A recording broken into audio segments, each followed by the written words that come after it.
Hello दोस्तों, कैसे हैं आप लोग? आशा करता हूं कि आप सभी बहुत अच्छे से होंगे। आप सभी का स्वागत है जन्मेजय क्लासेस पर। दोस्तों, आज हम चर्चा करने वाले हैं डाक विभाग में जो पोस्टमैन की वैकेंसी होती है और एमटीएस की वैकेंसी होती है। दोनों में बेस्ट कौन है और दोनों में अच्छी वैकेंसी कौन है, दोनों का काम अच्छा कौन सा है, तो पूरी डिटेल से जानकारी देंगे दोस्तों। और आप लोगों को आज पूरा बताने वाला हूँ कि आज क्वालिफिकेशन इसका एमटीएस का कौन सा क्वालिफिकेशन होता है, एमटी और पोस्टमैन का क्वालिफिकेशन कौन सा होता है, सैलरी किस में अच्छा होता है, काम किसका आसान होता है, और ये बताने वाला हूँ दोस्तों कि इसमें सिलेक्शन प्रोसेस कैसी होती है। तो कंप्लीट जानकारी देने वाला हूँ दोस्तों, वीडियो को पूरा देखेगा। तो चलिए वीडियो शुरू करते हैं। उससे पहले आपको बता दूं, अगर आप चैनल पे आप पहली बार विजिट कर रहे हैं तो चैनल को सब्सक्राइब कर दीजिएगा, बेल आइकन को प्रेस कर दीजिएगा। तो चलिए शुरू करते हैं दोस्तों। सबसे पहली बात हम बात करें दोस्तों, डाक विभाग।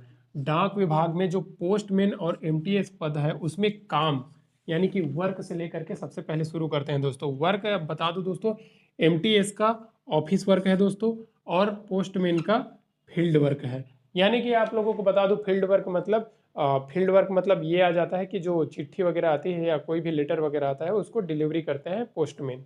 लेकिन एमटीएस का काम होता है दोस्तों, एमटीएस ज़्यादातर जैसे छोटे छोटे पोस्ट ऑफिस में आप जाकर देख सकते हैं, उसमें स्पीड पोस्ट करना हो और कुछ भी, ये सब काम ऑफिस का काम करते हैं एमटीएस वाले। तो ये सिंपल आसान भाषा में मैं बता दूं दोस्तों, एमटीएस और पोस्टमैन का वर्क है। पोस्टमैन का वर्क ये है कि वो डिलीवरी करने जाता है, और एमटीएस का वर्क है ये कि ऑफिस वर्क है, ऑफिस में जो भी काम रहता है ऑफिस वर्क रहता है दोस्तों। ये आप समझ लीजिए दोस्तों, पूरी जानकारी देने वाला हूँ। और ग्रेड की बात करें, ये ग्रेड बहुत इंपॉर्टेंट चीज़ है दोस्तों कि कौन सा ग्रेड की नौकरी है। D grade, A grade, B grade, C grade, तो कौन सी ग्रेड है, सबके मन में यही सवाल आता है दोस्तों। तो आप लोगों को आज मैं बता दूं, पोस्टमैन की जो वैकेंसी है वो सी ग्रेड की वैकेंसी है, और एमटीएस की जो वैकेंसी है वो भी सी ग्रेड की वैकेंसी है। यानी कि दोनों में कोई डी, ए, बी ऐसा कोई फर्क नहीं है, दोनों सी ग्रेड की वैकेंसी है दोस्तों। तो और नेक्स्ट स्टेप में आप बता दूं दोस्तों, क्वालिफिकेशन ये मोस्ट इंपॉर्टेंट है दोस्तों। सब यही जानना चाहते हैं कि पोस्टमैन हम कितना पढ़ लें कि हम पोस्टमैन के लिए एलिजिबल हो जाएं या एमटीएस की वैकेंसी के लिए एलिजिबल हो जाएं। तो आपको बता दूं दोस्तों, पोस्टमैन की वैकेंसी के लिए अगर आप 12वीं पास हैं, 12वीं पास यानी कि आप बता दो दोस्तों, पोस्टमैन की वैकेंसी 12वीं पास आता है दोस्तों। साथ ही साथ एमटीएस की वैकेंसी अगर आप 10th पास हैं तो आप एमटीएस में अप्लाई कर सकते हैं दोस्तों। ये जानकारी होना चाहिए, आप लोगों को बता दूं। और एमटीएस में एक और खास बात है दोस्तों, आपको बेसिक कंप्यूटर की नॉलेज तो दोनों में मांगता ही है। तो आप लोगों को पास अगर 60 दिन का बेसिक जानकारी है तो आप आराम से अप्लाई कर दीजिए दोस्तों। ये हो गया क्वालिफिकेशन दोस्तों। अब बात करते हैं दोस्तों प्रमोशन, यानी कि दोनों में प्रमोशन होता है कि नहीं होता है। बहुत सारे बच्चे ऐसे हैं कि ऑनलाइन अप्लाई करने से पहले ये जानना चाहते हैं कि दोनों ही वैकेंसी में प्रमोशन होती है, कितने साल बाद होती है कि नहीं होती है। तो ये जानकारी मैं आज देने वाला हूँ। आप लोगों को बता दूं दोस्तों कि एमटीएस और पोस्टमैन दोनों में ही प्रमोशन होते हैं, लेकिन कितने साल में होते हैं तो ये बता दूं। एमटीएस में अगर आप नौकरी कर रहे हैं तो ये 5 साल बाद आपकी प्रमोशन होगी, 5 से 6 साल भी लग सकती है। लेकिन पोस्टमैन में 3 से 4 साल के बीच में आपका प्रमोशन हो जाएगा दोस्तों। तो ये आप जान लीजिए। और प्रमोशन किस पोस्ट में होता है, तो पोस्टल असिस्टेंट में आप लोगों का प्रमोशन हो जाएगा। इससे और आगे भी आप जा सकते हैं जैसे कि एमटीएस में अगर ज्वाइन किए, फिर 5-6 साल नौकरी किए, फिर जा करके पोस्टल असिस्टेंट, फिर आप जा करके जीए, ये मतलब पूरा नीचे तक आप प्रमोशन, ऊपर तक प्रमोशन होते होते जा सकते हैं दोनों में। तो दोनों ही नौकरी बेस्ट है दोस्तों, कोई ऐसा नौकरी नहीं है जो कम है, छोटा है। तो आप जान लीजिए, अगर आप एमटीएस के पद में हैं या पोस्टमैन के पद में हैं तो दोनों नौकरी बेस्ट है। तो अगर आप इस पद में अगर आप ज्वाइन भी कर चुके हैं तो आप साथ ही साथ दूसरे वैकेंसी की तैयारी भी कर सकते हैं। तो नेक्स्ट है दोस्तों सैलरी। सबसे इंपॉर्टेंट, सभी कैंडिडेट के मन में यही सवाल आता है कि सैलरी इसमें कितना मिलता है, या कोई सा भी वैकेंसी के फॉर्म भरने से पहले सबके मन में एक ही सवाल रहता है कि सैलरी इसमें कितना मिलता है। तो चलिए आप लोगों को बता दो दोस्तों, अगर आप एमटीएस में ज्वाइन होते हैं तो आपको 20,000 प्लस सैलरी मिलेगा, और अगर पोस्टमैन में आप ज्वाइन होते हैं तो आपको 25,000 प्लस सैलरी मिलेगा। यानी कि 25,000 प्लस तो 25,500, 26,000 ऐसे कुछ अलाउंस वगैरह ये सब मिला करके वो बढ़ जाएगी दोस्तों। और इसमें एमटीएस में 20,000 के आसपास आप लोगों को सैलरी मिलेगा। 20,000 प्लस वो अलाउंस वगैरह कुछ कुछ मिला करके ये 20,000 प्लस आप लोगों को सैलरी मिलेगा दोस्तों। तो सैलरी अच्छी खासी है।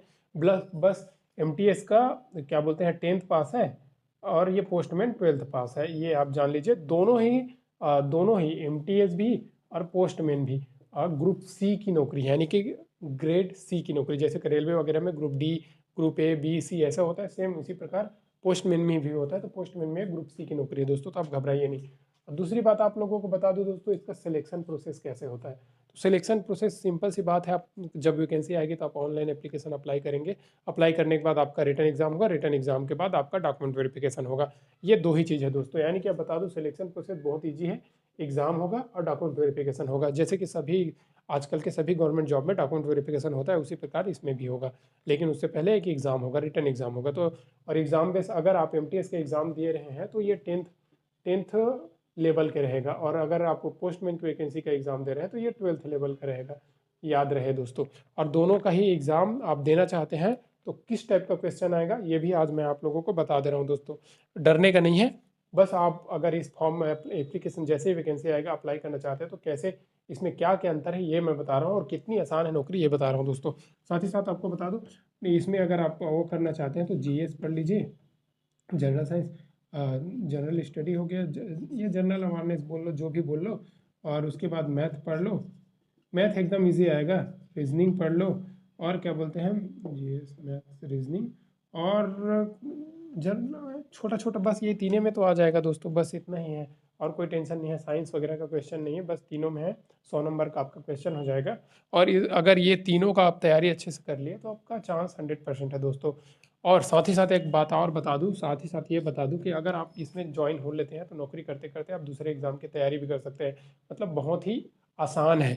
यानी कि ये पोस्टमैन का वैकेंसी भी हो गया, एमटीएस का वैकेंसी भी हो गया, दोनों का नौकरी आसान है, आसान है दोस्तों। तो आप घबराइए नहीं, ये दोनों का नौकरी आसान है। और साथ ही साथ आपको बता दूं दोस्तों, जीडीएस में भी नई वीडियो मैं एक डालने वाला हूँ, उसमें जीडीएस और एमटीएस और पोस्टमैन तीनों की वैकेंसी का तुलना करके आपको बताऊंगा कौन सा बेस्ट है, किसका किसका काम क्या है। साथ ही साथ जैसे कि एमटीएस और पोस्टमैन का काम आप लोगों को मैं बता ही दिया दोस्तों, तो दोनों की ही नौकरी आसान है, बस एक का एमटीएस का काम है ऑफिस वर्क और पोस्टमैन का काम है फील्ड वर्क। ये दोनों का इतना ही अंतर है दोस्तों, लेकिन लेकिन ये है कि पोस्टमैन में प्रमोशन बहुत जल्दी होता है, एमटीएस में 2 साल 3 साल बाद होता है, पोस्टमैन से लेकर के, ज्वाइनिंग से लेकर के। तो ये जानकारी आप लोगों को जरूरत है दोस्तों। चैनल में एक बार आप नए हैं यानी कि पहली बार विजिट कर रहे हैं तो चैनल को सब्सक्राइब कर लीजिए, बेल आइकन को प्रेस कर दीजिए। और एक और आप लोगों को अपडेट दे दूं दोस्तों, जो पोस्टमैन की वैकेंसी है, पोस्टमैन की वैकेंसी है अभी हाल ही में आने वाला है, एमटीएस की वैकेंसी भी हाल ही में आने वाला है। इसका 98,000 पद स्वीकृत हुआ है दोस्तों, 98,000। तो ये क्या डिपार्टमेंटल वैकेंसी है, क्या वैकेंसी है, कौन से एग्ज़ाम होगा कि नहीं होगा, क्या क्या इसका क्वालिफिकेशन है, क्राइटेरिया है, ये पूरी जानकारी आपको मैं नई वीडियो में दे दूंगा दोस्तों। साथ ही साथ मिलते हैं दोस्तों फिर नई वीडियो में नई जानकारी के साथ, नई अपडेट के साथ। तब तक के लिए